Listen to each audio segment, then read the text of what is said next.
I'm Zoe Delahunty-Light, and I hope that goths everywhere are ready to heed my cry. Dredge is the game for us. With its horror slant on fishing and the horrors that lie at the bottom of the ocean, I'm thrilled to announce that fishing has been rebranded as a goth pursuit, and I'm here for it, so here's why you should be too. And remember, this video is for the goths, and the goths only. Horror is always on the periphery in Dredge. There aren't any straight-up jump scares here, but rather that creeping sense of doom, the stress of fleeing from something unseen, finding shipwrecks and pulling up the remnants of those who perished in the depths. Death haunts you and your boat. Something pulled down these shipwrecks, and as night falls, you know you're going to run into it sooner or later. Dredge is excellent at inserting horror within a normal cycle of fishing, selling, crafting, and sailing. In Dredge, time only progresses when you move, so there is the very real possibility of you seeing something in the ocean and just freezing, and it not actually getting closer to you, and you just kind of have to sum up the courage to keep moving. The fact that the ability to move time is in your hands and not just baked into the game means that there's this dreadful sense of anticipation whenever you can feel your heart start to beat faster. Do you try and rush to the light, knowing that the faster you go, the more time will pass and therefore the more things will spot you, or do you stay still and try to figure out if it's worth the risk? During the day, you find ripped up diary pages floating in bottles, written by those who came before you. As you try to piece together what happened to these optimistic folk, night falls and the eyes come out of the dark. Literally. Just when you're filled with stress and need a break from the literal eyes in the dark staring at you through the night, the dawn arrives, giving you much needed downtime from being stalked through the night by strange aquatic horrors. I mean, at first you're not supposed to be looking for eldritch beings, but they tend to appear when you're dredging deep-sea fishing, shallow fishing, or oceanic fishing, but soon those eldritch fins become really hard to escape. Fishing isn't your usual tap the button when your line shudders kind of thing in Dredge either. There's a nice little mini-game for scavenging shipwrecks, dredging, and fishing. Each one is different from the other, and yeah, true, this is a point for everyone, not just us goths, I suppose, but who doesn't love a little mini-game? Scraping the belongings of the dead from the muddy seafloor, though, is definitely goth, and you cannot convince me otherwise.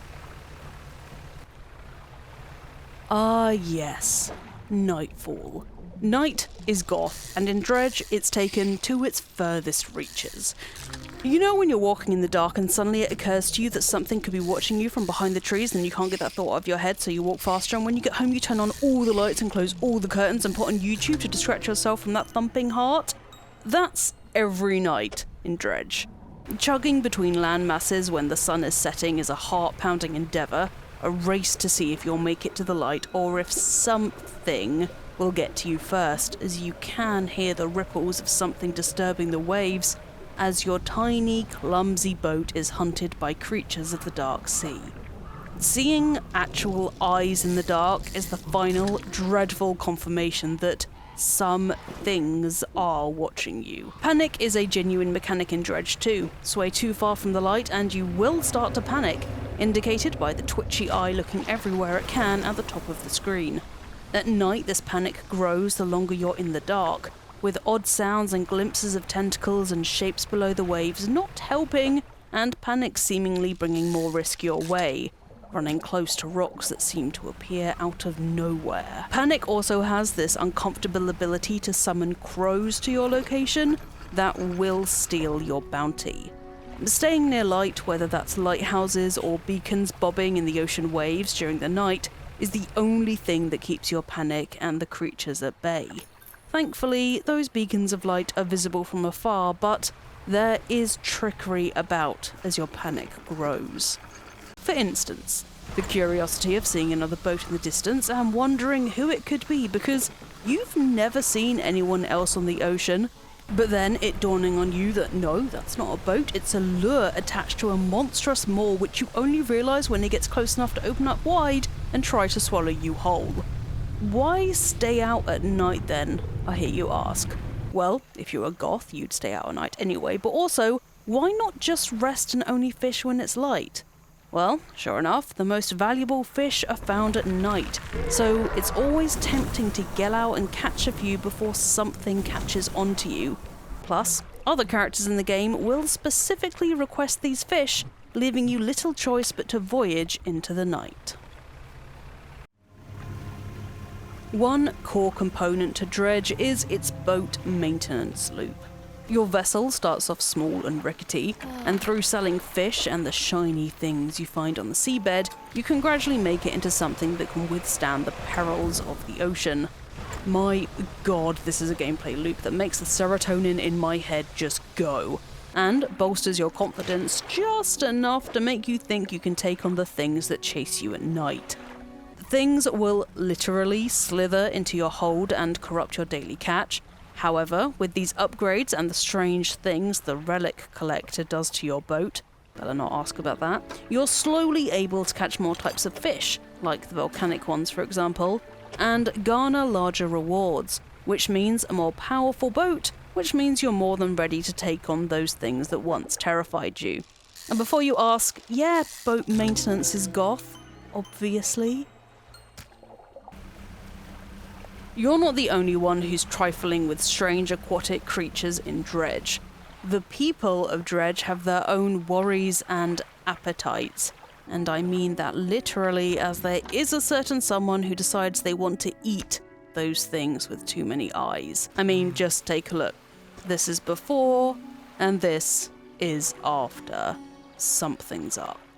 Doing tasks for these characters and finding out about them is part of Dredge's story, but they also help you discover what you've stepped, or sailed, into. Murmurings of the local fishermen who came before you can be heard every so often, with this person saying he wasn't cut out for the job, and this person averting their eyes whenever he's mentioned. Finding out what happened to him, and therefore what might happen to you, is one of the many story threads that keep Dredge interesting. Among the weird folks who make the hairs on the back of your neck stand up are also those who are just normal and are trying to live their life. With these folks, you're their friendly local fisherman who occasionally turns up at their dock and looks like he really needs a sleep. Collecting special delicacies for them to eat, the normal kind this time, bringing them construction materials, and even transporting humans and animals alike across the ocean. These characters give you quests, which are called pursuits in Dredge, and sometimes they also give you books to read when you're on your way. You'll gradually work your way through these books the more you sail around, and every time you complete reading a book, you'll get a special bonus for your ship. Amidst the settlements where people speak of seeing others flee from across the water are people like the builder moving to her own island, a jewellery collector who loves shiny things you find in shipwrecks, a dog, and, yeah, fine, a relic collector who holds his scarlet-bound book a little too tightly for my liking. Goths love scary stuff, and there are few things that more people are scared of, judging by the conversations I've had about Dredge, than the depths. Thalassophobia is the persistent and intense fear of deep bodies of water, such as the sea, oceans, or lakes, and all of these, along with what lives within them, are present in Dredge. Certain locations in Dredge take thalassophobia to the next level. The Stellar Basin is the clearest visual summation of what thalassophobia looks like. Sometimes the water and those that live within it can be beautiful. I've seen dolphins swim alongside me in Dredge in the midday sun, but most of the time you can see how deep the water stretches downwards, and it makes my stomach lurch, even as someone who doesn't have thalassophobia. But hey, if you're a goth, and you better be if you're watching this video, those are all the reasons why Dredge is for the Goths and the Goths only, and if you've made it this far, you better be a Goth. So tell me now, what do you think about Dredge and the gameplay I've shown so far? Do you think you'll give it a go, and do you have thalassophobia, as a lot of people seem to? Let me know in the comments below. If you enjoyed this video, thanks very much, and don't forget to like and subscribe to Eurogamer, as we have a new video out almost every single day. Now, I'm going to go and keep playing Dredge and succumb deeper to the call of the Relic Collector and all those weird things he can do, so I'll see you lot next time.